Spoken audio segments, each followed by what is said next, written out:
प्राचीन काल की बात है, एक वन में ऋषि वशिष्ठ का आश्रम था। वह अपनी साधना और ज्ञान के लिए दूर दूर तक प्रसिद्ध थे। एक दिन उनके आश्रम में एक युवा बालक आया जिसका नाम ध्रुव था। ध्रुव एक राजा का पुत्र था, लेकिन उसकी सौतेली माँ ने उसे अपमानित किया और कहा कि वह राजा के सिंहासन पर बैठने योग्य नहीं है। ध्रुव ने अपनी माँ से पूछा, माँ, मुझे क्या करना चाहिए जिससे मैं अपने पिता का प्यार और सम्मान पा सकूं?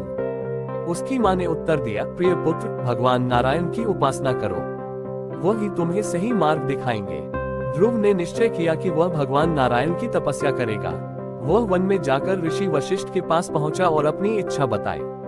ऋषि वशिष्ठ ने ध्रुव को ध्यान और तपस्या की विधि बताई और कहा, यदि तुम सच्चे मन से भगवान नारायण की उपासना करोगे तो वह अवश्य तुम्हें आशीर्वाद देंगे।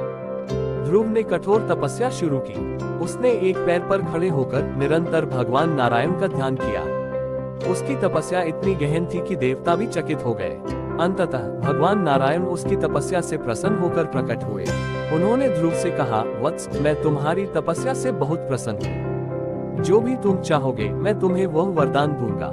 ध्रुव ने नम्रता पूर्वक कहा, भगवान, मैं केवल आपके दर्शन और आपका आशीर्वाद चाहता हूँ।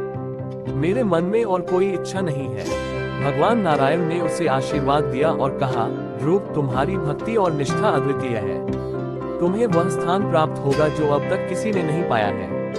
तुम्हें ध्रुव तारा के रूप में अमृतत्व प्राप्त होगा जो सदा स्थिर और अचल रहेगा।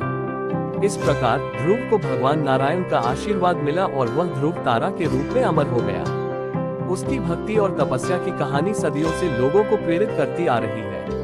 इस कहानी से हमें ये शिक्षा मिलती है कि सच्ची भक्ति और निष्ठा से हम किसी भी कठिनाई को पार कर सकते हैं। भगवान हमारी सच्ची श्रद्धा और निष्ठा को देखते हैं और हमें उचित आशीर्वाद प्रदान करते हैं।